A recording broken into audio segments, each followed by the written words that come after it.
Hello दोस्तों, मैं पूरन देवांगन आज आपके लिए लेकर आया हूँ आरआरबी एनटीपीसी 2016 में पूछे गए सेकंड सेट। क्योंकि पहला सेट हमने पहले ही वीडियो अपलोड कर चुके हैं। ये रहा आपका सेकंड सेट, जिसमें आपको जानना है कि आरआरबी एनटीपीसी एग्जाम में कैसे कैसे क्वेश्चंस पूछे जाते हैं और इनका हम जल्दी से सॉल्यूशन कैसे कर सकते हैं। तो चलिए दोस्तों, हो जाइए तैयार, क्योंकि आप सभी को मालूम है आरआरबी एनटीपीसी का एग्जाम बहुत जल्द होने वाला है। तो दोस्तों आप उसके लिए एकदम रेडी रहिए। तो चलिए दोस्तों, आज का इस वीडियो में हम बात करेंगे महत्वपूर्ण प्रश्नों के बारे में। तो चलिए शुरू करते हैं आज का पहला क्वेश्चन। हाँ दोस्तों, आपने अगर चैनल सब्सक्राइब नहीं किया तो चैनल सब्सक्राइब जरूर कर लीजिए और बेल आइकन को प्रेस कीजिएगा ताकि आप सभी को पल पल की अपडेट मिलती रहे। तो चलिए दोस्तों शुरू करते हैं। तो देखिए दोस्तों, पहला क्वेश्चन बहुत ही खूबसूरत सा क्वेश्चन है, ध्यान से देखिए।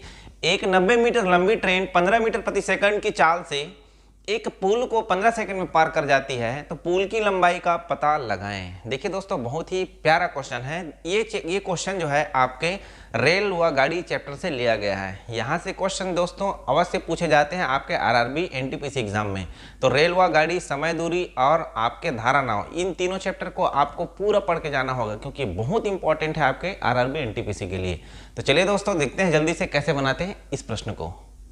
तो देखिए, आपको क्या दिया है, 90 मीटर लंबी एक ट्रेन। तो ट्रेन की लंबाई आपको क्या मिला, ट्रेन की लंबाई मिल गया 90 मीटर।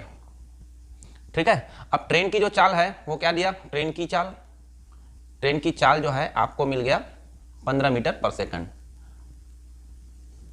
और एक चीज और क्या दिया है, समय दिया है, कितने सेकंड में पार करता है। तो समय जो दिया है आपको, वो दिया है आपको 15 सेकंड में पार कर जाता है। किसको, एक छोटा सा पुल को। तो पुल की लंबाई आपको पूछा है। तो आपको ध्यान दीजिएगा, चाल बराबर क्या होता है, ये तो सभी मालूम होगा आपको। चाल बराबर होता है दूरी बटे समय, ये आप सभी को मालूम होगा। क्लियर है। तो चाल बराबर दूरी बटे समय होता है, लेकिन यहाँ पर जो रेल की चाल होगी वो थोड़ा सा बदलाव दिखेगा। क्योंकि दोस्तों रेल की जो चाल होगी, ध्यान से देखिए, बहुत अच्छा आसान है। रेल की जो चाल होगी वो क्या होगा, रेल की चाल, ये भी दूरी बटे समय होगा, लेकिन दूरी में थोड़ा सा बदलाव आ जाता है। दूरी कैसे काउंट होगा, ध्यान दीजिए। रेल की चाल बराबर होता है रेल की लंबाई प्लस, मैं पूरा चीजें लिख देता हूं जो जो क्रॉस होता है ना, प्लेटफॉर्म, सुरंग, पुल की लंबाई। ऐसे वस्तु जिसको रेल पार करे और उस पार करने वाला वस्तु की कोई लंबाई हो, तो उसको हम क्या कर देते हैं, उसकी लंबाई को ऐड कर देते हैं। किसके साथ, रेल की लंबाई के साथ, बटे हो जाएगा आपका समय। क्लियर, क्या है, पार करने में लगा समय।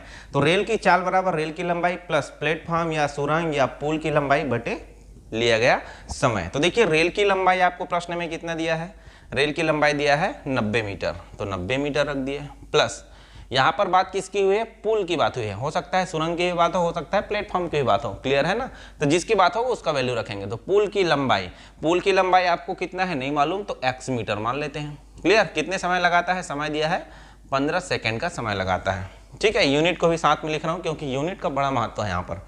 अब देखिए, रेल की चाल आपको दिया है, क्या प्रश्न में, रेल की चाल कितना दिया है, 15 मीटर पर सेकंड। तो ये हो जाएगा 15 मीटर पर सेकंड। यहाँ तक क्लियर। अब देखिए, दोनों पक्ष में यूनिट का बराबर होना अति आवश्यक है। अगर यूनिट बराबर है तो आप इजीली आंसर निकाल सकते हैं। देखिए, इधर क्या है, यूनिट मीटर पर सेकंड, इधर क्या है, मीटर पर सेकंड। क्लियर है। तो दोनों तरफ यूनिट बराबर है, कोई कन्वर्जन नहीं करना है, डायरेक्ट हल कर देना है। तो देखिए, 15 का तिर्यक गुणा होगा, 15 15 में कितना हो जाएगा, 225 बराबर 90 प्लस x। तो x का जो वैल्यू होगा वो हो जाएगा 225 माइनस 90, अर्थात x बराबर हो जाएगा 135। और किस में आएगा वैल्यू, मीटर में आएगा। यही आपका क्या हो जाएगा मेरे प्यारे साथियों, आंसर हो जाएगा। तो देखिए 135 मीटर कहाँ है, option number C. I hope दोस्तों क्वेश्चन समझ में आया होगा। तो चलिए दोस्तों, वीडियो फटाफट लाइक कर दीजिए और शेयर करना बिल्कुल भी नहीं भूलिए। अगले क्वेश्चन की ओर जल्दी से बढ़ लेते हैं। तो ये रहा सेकंड क्वेश्चन। एक आदमी 4 किलोमीटर प्रति घंटा की गति से 3 घंटे चलता है और समान दूरी पर वापस 16 किलोमीटर प्रति घंटा की गति से दौड़कर आता है। दौड़ने में उसके द्वारा लिया गया समय ज्ञात कीजिए। देखिए दोस्तों, ये प्रश्न भी आपके समय दूरी से ही लिया गया है। ये भी बहुत आसान क्वेश्चन है, ध्यान से समझिए। आपको मालूम है कि चाल बराबर क्या है, दूरी बटे समय, यही होता है। तो देखिए, यहां पर एक बातें कही गई हैं कि समान दूरी पर वापस 16 किलोमीटर प्रति घंटा की गति से दौड़कर वापस आ जाता है। दूरी क्या है यहाँ पर इस क्वेश्चन में, समान है। तो देखिए, आसानी से बना लेते हैं इसको। तो दूरी समान है तो दूरी बराबर क्या होता है, पहले चेक कर लेते हैं। दूरी बराबर चाल गुणा समय, यही होता है। चाल गुणा क्या होगा दोस्तों, समय होगा। तो आपको दो सेंटेंस दिया गया है, एक सेंटेंस जब पैदल चल रहा है तब की बात है, एक दूसरा सेंटेंस जब वो वापस आ जाता है, दौड़कर आता है तब की बात है। क्लियर है ना? देखिए बहुत आसान है। तो देखिए आपका इस कंडीशन में देखिए ये इसको फार्मूला रूप में कैसे लिखेंगे, देखिए आसान है। चाल 1 गुणा समय 1 बराबर चाल 2 गुणा समय 2। यही क्लियर हो, यही है, ठीक है। क्योंकि देखिए दोस्तों यहाँ पर दूरी क्या है, दोनों कंडीशन में समान है। तो एक कंडीशन वाला जो दूरी होगा चाल गुणा समय, पहला 1 1 दे दिए, दूसरा कंडीशन वाला जो दूरी होगा उसको 2 नाम दे दिए। क्लियर है ना? तो देखिए चाल 1 क्या है, चाल आपका पहला 4 किलोमीटर पर आवर। यूनिट का विशेष महत्व है, ध्यान दीजिएगा ना। समय कितना घंटा लगाता है, 3 घंटा लगाता है। ये पहले सेंटेंस का था तो पहले तरफ हमने रख दिया।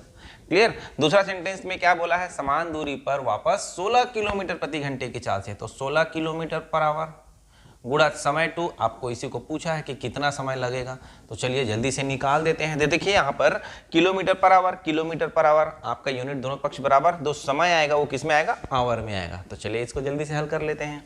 तो आपका हो जाएगा ये 16 पक्षांतर हो जाएगा। तो समय 2 बराबर क्या होगा, समय 2 बराबर 4 गुणा 3 बटे 16, 4 एकम 4, 4 चौक 16। तो यहाँ पर 3 बटे 4 आवर है। तो क्या 3 बटे 4 आवर आपको ऑप्शन में दिया है, मिनट में दिया है, तो आपको इसको क्या करना है, मिनट में कन्वर्ट करना है। तो मिनट में कन्वर्ट करना है तो किससे गुणा करेंगे, 60 से गुणा कर देंगे, मिनट में कन्वर्ट हो जाएगा। चलिए 4 एकम 4, 15 चौक 60। तो ये आपका आ जाएगा फाइनल आंसर 15 तिया 45 मिनट। तो आपका जो फाइनल आंसर होगा वो कितना हो जाएगा, 45 मिनट। 45 मिनट का टाइम ड्यूरेशन लगेगा, वो 16 किलोमीटर प्रति घंटा की वापस दौड़कर वापस आ जाएगा अपनी जगह में। आई थिंक दोस्तों ये क्वेश्चन आप सभी को समझ में आ गया होगा। तो दोस्तों जल्दी से वीडियो लाइक कर दीजिए और अपने दोस्तों के साथ फटाफट शेयर कीजिए, मज़ा आने वाला है। अगला क्वेश्चन ध्यान से देखिए, बहुत इंपॉर्टेंट है। ये रहा आपका नेक्स्ट क्वेश्चन, ध्यान से समझिएगा, बहुत ही मस्त है और बहुत इंपॉर्टेंट भी है। यदि एक संख्या के 2/3 का 1/4 100 है तो वह संख्या ज्ञात कीजिए। तो मेरे प्यारे साथियों ये जो क्वेश्चन है वो आपके संख्या पर आधारित प्रश्न वाले चैप्टर से लिया गया है। ठीक है, यहाँ से क्वेश्चन अवश्य ही पूछे जाते हैं। इस चैप्टर को आप पूरा पढ़ लीजिए, समझ लीजिए इसको। ठीक है, यदि एक संख्या के, ध्यान देंगे, एक संख्या हमारा है x, के मतलब गणित की भाषा में होता है गुणा। एक संख्या के 2/3 का, फिर गुणा चिन्ह, 1/4 क्या है आपका 100 है, 1/4 इक्वल टू हो जाएगा आपका 100। तो ये हो जाएगा आपका आंसर। फटाफट देखिए, 2 1 कम 2, 2 50 हम 100। यहाँ तक क्लियर? x/12 बराबर 50। तो x का वैल्यू क्या हो जाएगा, 12 पंचे 60, कितना हो जाएगा दोस्तों 600। तो 600 कौन सा ऑप्शन है, देखिए ऑप्शन नंबर बी। इतना जल्दी से आंसर लिया जा सकता है इस क्वेश्चन का। तो आई होप दोस्तों क्वेश्चन समझ में आ गया होगा। जल्दी से वीडियो लाइक कर दीजिए। अगले क्वेश्चन की ओर जल्दी से बढ़ लेते हैं। ये है आपका नेक्स्ट क्वेश्चन, ध्यान दीजिएगा। sin थीटा इक्वल टू √3/2 हो तो tan थीटा का मान याद कीजिए। ये एकदम आसान है, आपको वैल्यू मालूम हो तो। ठीक है, अब वैल्यू मालूम नहीं है तो भी आइए समझा देता हूँ कैसे निकालना है आपको। क्लियर? तो देखिए आप सभी जानते हैं, चलो पहले वैल्यू मालूम है तब की कंडीशन में इसका वैल्यू क्या होता है, कैसे होता है, आइए जल्दी से जान लेते हैं। तो देखिए आपको दिया है sin थीटा इक्वल टू आपका √3/2। क्लियर है ना? तो √3/2 कितना डिग्री के बराबर होता है, दैट मीन्स ध्यान से समझिएगा, sin theta equal to sin 60 degree. sin 60 degree का वैल्यू √3/2 होता है। अच्छा, अब अगर आपको टेबल याद नहीं है तो इसके बाद मैं टेबल भी दे दूंगा, जल्दी से आप उसको देख लीजिएगा। क्लियर? तो यहाँ से sin कट गया तो थीटा इक्वल टू क्या आया मेरे प्यारे साथियों, 60 डिग्री। क्लियर हुआ? अब आपको निकालना है tan, कितना निकालना है, थीटा इक्वल टू क्या होगा, tan 60 डिग्री, क्योंकि थीटा का वैल्यू हम रखेंगे तो 60 डिग्री वाला वैल्यू रखेंगे। क्लियर है ना? अब tan 60 डिग्री का वैल्यू कितना होता है मेरे प्यारे साथियों, एकदम आसान, कितना होता है, √3 होता है। ये रहा आपका आंसर। आई होप दोस्तों क्वेश्चन समझ में आ गया होगा। अगर आपको sin 0 degree, sin 30 degree, sin 45 degree, 60 degree, 90 degree, ये सब का वैल्यू अगर याद होगा तो ये आसान सा क्वेश्चन जल्दी से बन जाएगा। अगर याद नहीं है तब के कंडीशन में चलिए बता देते हैं कैसे बनेगा। क्लियर है? एकदम आसान है ये भी। देखिए, देखते जाइए। आपको दिया है sin theta equal to √3/2। Clear है? तो sin थीटा इक्वल टू √3/2 है, मतलब आप sin थीटा इक्वल टू जानते क्या है, sin थीटा इक्वल टू क्या होता है, लंब बटे कर्ण। ठीक है ना? तो आपको इस त्रिभुज का इस्तेमाल करना पड़ेगा। क्लियर? तो लंब जो है वो कितना है, √3, यहाँ पर 90 डिग्री बना देते हैं, और कर्ण जो है वो क्या है आपका 2। तो आपको आधार का वैल्यू निकालना है। क्लियर, ABC दे दीजिए नाम, यहाँ कोण थीटा बना दीजिए। क्लियर है। तो ये रूट आपका 3 लंब का वैल्यू है और कर्ण का वैल्यू 2 है, और x का वैल्यू आधार का वैल्यू पहले निकालना है। तो आपको पाइथागोरस प्रमेय लगाना पड़ेगा। क्या लगाना पड़ेगा? पाइथागोरस प्रमेय। तो पाइथागोरस प्रमेय क्या होता है? कर्ण का वर्ग बराबर लंब का वर्ग धन आधार का वर्ग। ये क्वेश्चन आपको पिछले सेट में भी बताया हुआ था। ठीक है। तो हर एक एग्जाम में आपके यहाँ से क्वेश्चन पूछे जा रहे हैं, ध्यान दीजिए। कहाँ से? आपके पाइथागोरस प्रमेय से रिलेटेड। ठीक है ना। तो लंब का वैल्यू कितना है आपका? देखिए √3 का वर्ग, आधार का वैल्यू जो है वो x है, और कर्ण का वैल्यू कितना है आपका? 2 है, 2 का वर्ग। क्लियर, 2 का वर्ग दैट मीन्स 4, 3 का वर्ग दैट मीन्स कितना हो जाएगा आपका? कितना हो जाएगा जी? देखिए 3 प्लस x² इक्वल टू हो जाएगा आपका 1। तो x इक्वल टू क्या हो जाएगा? 1। तो यहाँ पर क्या आएगा? वैल्यू 1 आएगा। अब प्रश्न पूछा है आपको tan थीटा। tan थीटा बराबर क्या होता है? लंब बटे आपका होता है आधार। लंब का वैल्यू कितना है? देखिए लंब का वैल्यू √3 और आधार का वैल्यू कितना है? 1। तो ये फाइनली आंसर इसको हल करेंगे तो क्या आएगा? √3 आएगा। क्या equal to? tan theta equal to. तो tan थीटा इक्वल टू √3, ये पाइथागोरस प्रमेय के माध्यम से। यहाँ तक बातें क्लियर हुई। तो ये दोनों तरीका आपके लिए बहुत ही इंपॉर्टेंट था, बहुत ही मजेदार था। आई होप दोस्तों क्वेश्चन आप सभी को समझ में आ गया होगा। अब चलिए दोस्तों हम अगले क्वेश्चन की ओर जल्दी से बढ़ जाते हैं।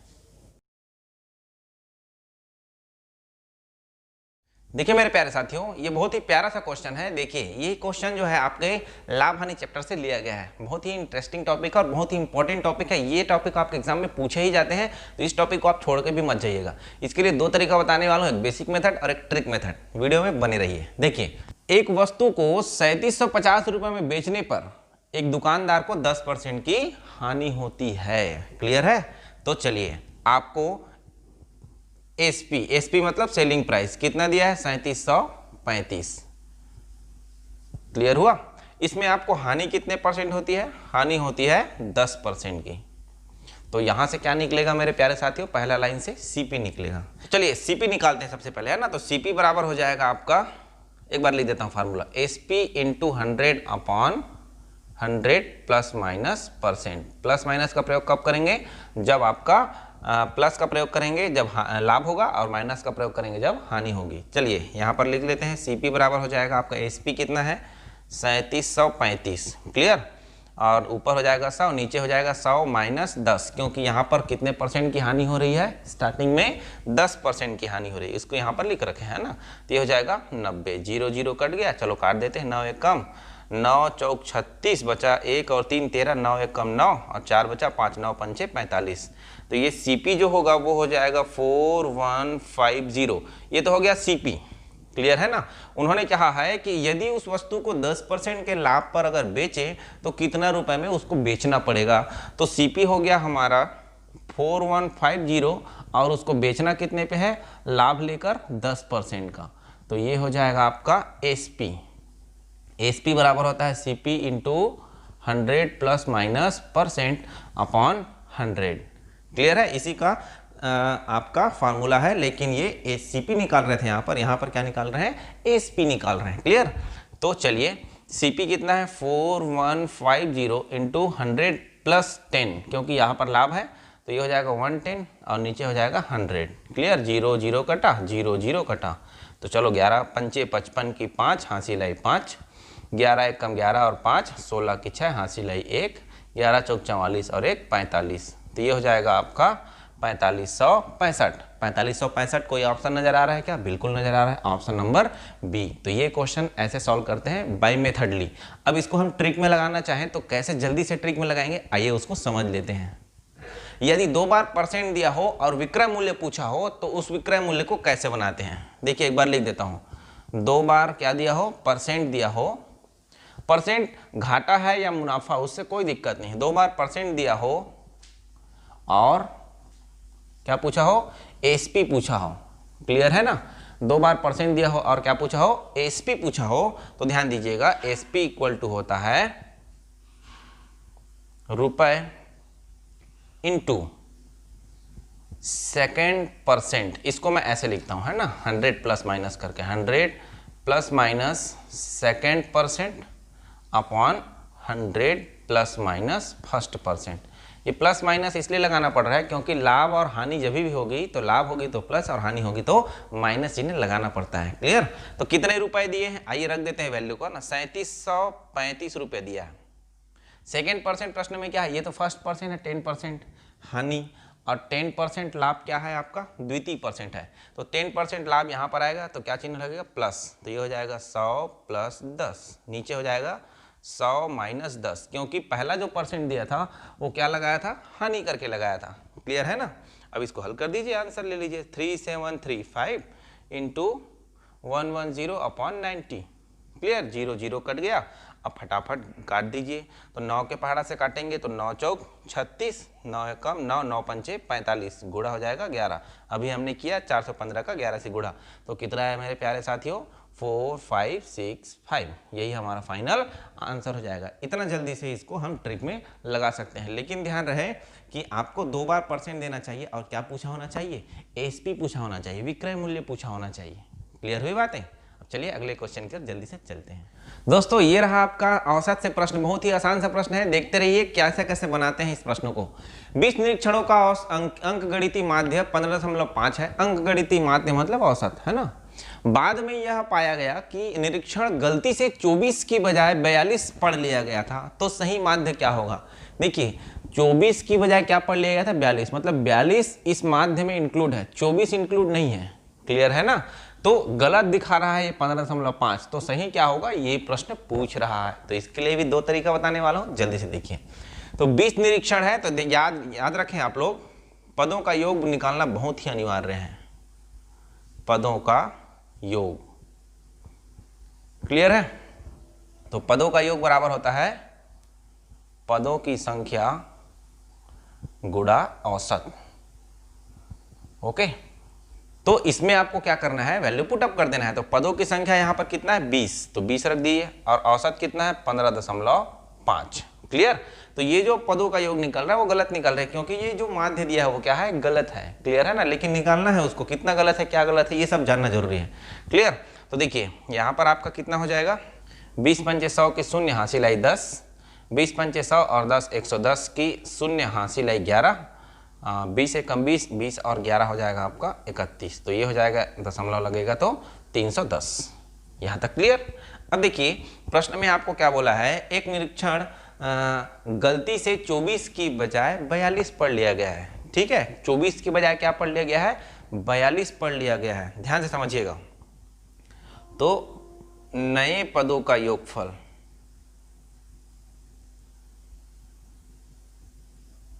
ठीक है, 310 तो आपका गलत था, इसमें क्या क्या गड़बड़ी हुआ है, देखिए ध्यान दीजिए, 24 की बजाय आपको क्या किया गया है, 42 पढ़ लिया गया है। तो आपको डिफरेंस देखना है दोनों में, उसको क्या करना है, इसमें जोड़ देना है, 24 माइनस 42, सही माइनस गलत करना है यहाँ पर। क्लियर है?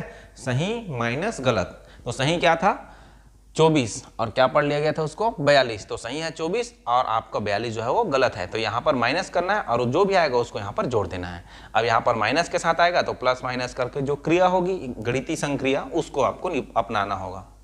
चलिए क्या आया देखो, तो 42 में आपका 24 में 42 तो घट नहीं रहा है। क्लियर है ना? तो आपको 42 में 24 घटाना है, लेकिन वैल्यू क्या आएगा, माइनस में आएगा। तो आपका कितना आ जाएगा वैल्यू, आपका आ जाएगा 18। कितना आ जाएगा 18, लेकिन किस में आएगा, माइनस में आएगा। क्लियर? तो 310 में 18 देखो, प्लस और माइनस माइनस हो जाएगा, तो 310 में 18 डायरेक्ट घटा देते हैं तो ये बच जाएगा 292। क्लियर होगा? तो अब आपका सही माध्य जो आएगा, सही माध्य वो आपका आ जाएगा फटाक से। तो सही माध्य बराबर क्या होगा, सही योगफल या नया योगफल बटे पदों की संख्या। तो नया योगफल क्या हो जाएगा आपका 292 और पदों की संख्या है 20। क्लियर? चलिए भाग दे दीजिए फटाफट, 2 एक कम 2, 2 चौक 8 और 2 छक्के 12, ये हो जाएगा 146। तो देखिए ऑप्शन में 146 सॉरी आपका हो जाएगा 14.6। ठीक है, तो ये ऑप्शन में 14.6 दिया है क्या, बिल्कुल दिया है, option number C. I hope दोस्तों क्वेश्चन समझ में आ गया होगा। तो चलिए दोस्तों फटाफट वीडियो को लाइक कर दीजिए और अगले क्वेश्चन के लिए रेडी हो जाइए। तो मेरे प्यारे साथियों, बहुत ही आसान सा क्वेश्चन, देखते रहिए ध्यान से, है ना। ये आप सभी को मालूम है कौन सा चैप्टर से लिया गया है, साधारण ब्याज से। तो साधारण ब्याज, चक्रवृद्धि ब्याज से आपके क्वेश्चन पूछे ही जा रहे हैं, इसको छोड़ के बिल्कुल भी नहीं जाना है। चलिए देखिए इसको कैसे बनाएंगे। उस मूलधन का पता लगाएं जो साधारण ब्याज की 8% वार्षिक दर से 9 महीने में 1000 रुपये हो जाता है। दैट मीन्स होगा मिश्र धन, हो जाता है, हो जाएगा, चुका दिया, अदा किया, ये सभी मिश्र धन अमाउंट में आता है। क्लियर। तो ए आपको दिया है 1000। क्लियर। आपको दर जो है आर वो दिया है 8% और आपको टी टाइम दिया है आपको 9 माह, अर्थात इसको हम 12 से भाग देकर साल या वर्ष में बदलेंगे। क्लियर है। तो ये हो गया आपका टोटल वैल्यू। इसको और काट देते हैं तो ये हो जाएगा 3 तिया और 3 चौक 12, है ना, वर्ष में कन्वर्ट हो जाएगा। क्यों वर्ष में कन्वर्ट किया है? क्योंकि ब्याज जो है वार्षिक लेना है और साथ ही साथ आपको समय जो है वो 9 माह में दिया है, तो माह को क्या करना है, आपको वर्ष में कन्वर्ट कर लेना है। क्लियर। यहाँ तक हो गया प्रोसेस। अब आपको देखो प्रश्न में दिया है ए, तो ए वाला फार्मूला लगाना है। ए बराबर होता है P1 + RT/100। ये है साधारण ब्याज का मिश्र धन का फार्मूला। क्लियर। P अर्थात मूलधन, प्रिंसिपल, आर अर्थात रेट, टी अर्थात टाइम और ए अर्थात मिश्र धन। ठीक। मिश्र धन आपको दिया है 1000। आर आपको पी आपको कितना दिया है नहीं पता, तो इसको निकालना है क्योंकि मूलधन पूछा है ना प्रश्न, मूलधन कितना हो जाएगा। तो 1 + R, आर का वैल्यू दिया है 8 और टी का वैल्यू है 3/4। ठीक। और टोटल नीचे में हो जाएगा यहाँ पर 100। यहाँ तक बातें क्लियर हुई। चलिए 4 × 1 = 4, 4 दूनी 8 कट रहा है तो कटाए नहीं, तो ये 4 जो है नीचे आकर गुणा होगा। क्लियर है ना। तो यहाँ पर हो जाएगा 1000 बराबर P1 + 3 दूनी 6 बटे हो जाएगा 100। ओके। इसको गुणा करेंगे तो कितना हो जाएगा, 1000 बराबर P गुणा 106/100। यहाँ तक बातें क्लियर हुई। अब इसको हल कर दीजिए तो P = आएगा 1,00,000/106। इसको भाग देना है, आंसर ले लेना है। तो चलो जल्दी से भाग देते हैं। तो सबसे पहले 106 से भाग देंगे, 1000 जाएगा, है ना, 1000 तक। तो 106 निया 954, तो निया 954, तो 1000 में 954 गया तो आपके पास बचा 46। कितना बचा मेरे प्यारे साथियों, 46। एक जीरो आएगा तो जीरो हो जाएगा। यहाँ तक क्लियर। 106 का फिर पहाड़ा पढ़ेंगे, कितने बार जाएगा, 4 बार जाएगा। तो 106 चौक 424, तो 424 इसमें घटा दीजिए। ठीक है, कितना घटा देना है, 424। तो ये बच जाएगा आपके पास 36। कितना बच जाएगा, 36। ये जीरो आएगा तो हो जाएगा कितना, 360। चलिए भाग दे दीजिए फिर 106 से। कितने बार में जाएगा, 3 बार में जाएगा। तो 106 तिया 318। ठीक। अब बचा हमारे पास कितना यहाँ पर 42, जीरो लगा देंगे। ठीक। और तो जीरो लगाए हैं तो क्या आ जाएगा, दशमलव आ जाएगा। क्लियर। तो चलिए भाग दीजिए 420 को किससे, 106 से भाग देंगे कितने बार हो जाएगा, लगभग 3 बार में, क्योंकि 4 बार में जाएगा तो 424 हो जाएगा। क्लियर है ना। तो देखिए लगभग आपका ऑप्शन क्या दिया है इस पर डिपेंड करता है। क्लियर। ऑप्शन आपको क्या क्या दिया है, देखिए आपको ऑप्शन दिया है कुछ इस प्रकार। तो आपको क्या करना है, चलिए भाग दे रहे थे तो हमारा वैल्यू क्या आ रहा था, देखो 420 तक आया तो मैंने कहा 3 बार में जाएगा। क्लियर है ना। 3 बार में गया, उसके बाद बचा कितना हमारे पास आपका 102, फिर जीरो लगेगा तो वो 120 हो जाएगा, तो फिर 9 बार में जाएगा। तो लगभग 943.39 आ रहा है। क्लियर है ना। तो 943.39 आ रहा है, तो इसको हम लिख क्या सकते हैं, 943.40। तो इस प्रकार से क्वेश्चंस का सॉल्यूशन हो जाएगा। आई होप दोस्तों क्वेश्चन समझ में आ गया होगा। तो चलिए दोस्तों जल्दी से फटाफट वीडियो लाइक कर दीजिए। अगले क्वेश्चन की ओर फटाफट बढ़ते हैं। देखिए मेरे प्यारे साथियों, अगला क्वेश्चन है बहुत इंपॉर्टेंट है, प्रतिशत से लिया गया है, आप सभी को नजर आ रहा होगा। देखिए कैसे बनाते हैं ऐसे प्रश्नों को, जल्दी से आइए समझते हैं। तो देखिए दोस्तों, ए और बी के वेतन का योग 25,000 रुपये है। वे अपने वेतन का 75% खर्च करते हैं। उनकी बचत का अनुपात 14:11 है। तो रुपए में उनके वेतन का पता लगाएं। क्लियर है। तो कुल है आपके पास 2 जन को मिलाकर 25,000 रुपये और खर्च करते हैं कितने परसेंट को, 75% खर्च हो जाता है। दोनों जो भी कमाते हैं उसका कितना खर्च कर देते हैं, 75% को खर्च कर देते हैं। क्लियर। तो बचत कितना करते हैं, बचत करते हैं मात्र और मात्र 25%। क्लियर है ना। तो देखिए यहां पर कुल बचत कितना होगा, कुल बचत आपका 25,000 रुपये में 25% ही बचत हो रहा है। 2 जीरो कट जाएगा, आपका आ जाएगा यहाँ पर कितना आ जाएगा, 6250 रुपीस। ये टोटल आपका कुल बचत हो गया, जिसमें आपको ए का रेशियो दिया है कितना 14 रेशियो आपका 11, ए और बी का रेशियो। तो ए का बचत हो जाएगा 6250 में 14/25 रेशियो में, जिसका नाम है उसको ऊपर में और नीचे दोनों को कुल मिलाकर योग करके रखते हैं। क्लियर? इसको काटेंगे 25 से कम 25 25 सम, तो ये हो जाएगा आपका 3700 सॉरी ये हो जाएगा आपका 3500 रुपये। 25 14 होगा 350 और जीरो का जीरो। और बी की बचत जो होगी वो क्या होगी? बी की बचत जो होगी वो बी की बचत होगी 6250 रुपीज़ में 11/25, क्योंकि बी का रेशियो कितना है 11 है। क्लियर? 25 25 कट जाएगा आपके 250 बार में। क्लियर?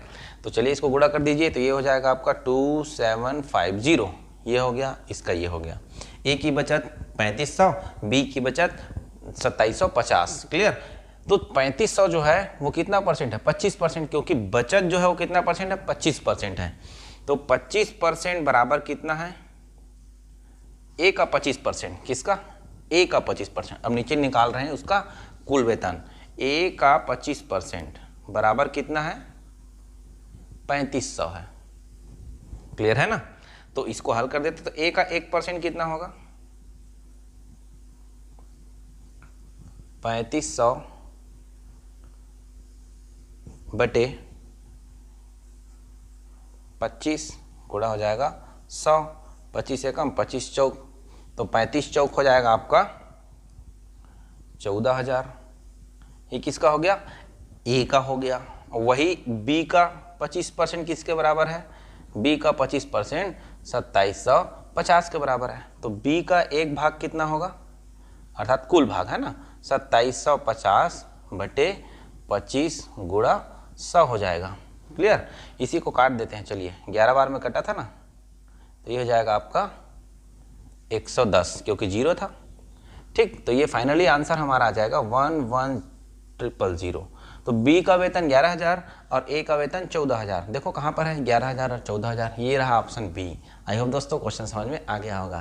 तो चलिए दोस्तों अगले क्वेश्चन की ओर चलते हैं। वीडियो फटाफट लाइक कर दीजिए और अपने दोस्तों के साथ शेयर करना बिल्कुल भी नहीं भूलिएगा। अगला जो क्वेश्चन है हमारा मिश्रण से लिया गया है। ये बहुत ही इंपॉर्टेंट चैप्टर है, बहुत ही मजेदार चैप्टर है। देखिए समझिए, बहुत ही बढ़िया प्रश्न है ये। 5 लीटर पानी में 6% चीनी है, उनमें से 1 लीटर पानी भाप बन जाता है। भाप बन जाता है मतलब 1 लीटर पानी जो है वो कम हो गया।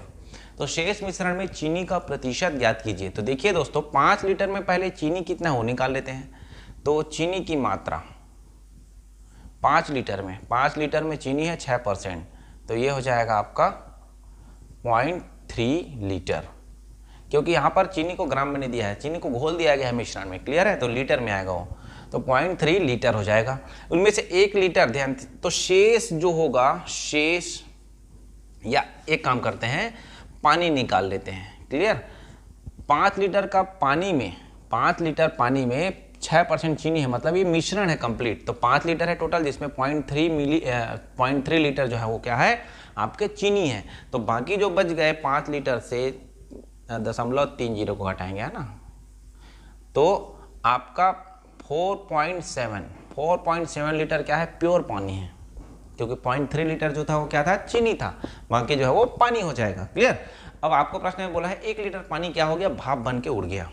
तो शेष पानी कब, जब वो भाप बन के निकल गया। तो 4.7 लीटर में 1 लीटर निकल गया, तो 3.7 लीटर आपका बचा पानी।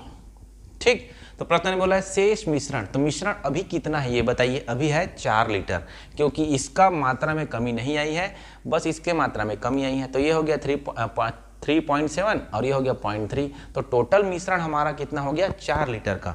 तो अब कुल नया मिश्रण आपका कितना हो गया, कुल नया मिश्रण हो गया 4 लीटर का। कैसे 4 लीटर हो गया, 3.7 प्लस 0.3, ये हो गया 4 लीटर का आपका नया मिश्रण। क्लियर? अब नया मिश्रण हो गया 4 लीटर का, तो इसमें पूछ रहा है चीनी की मात्रा, तो चीनी का परसेंट, चीनी का प्रतिशत। तो देखिए बहुत आसान है, चीनी कितना भाग है 0.3 भाग है, कितने में 4 लीटर में। परसेंट में बदलने के लिए 100% से गुणा कर देते हैं। क्लियर? अब चलिए काट देंगे, कटेगा तो, नहीं तो कोई बात नहीं है। 4 एकम 4 और 25 चौक 100, तो 0.3 इंटू 25, 25 तिया 75, 7.5%। कौन सा ऑप्शन दिखा रहा है 7.5%? Option number B.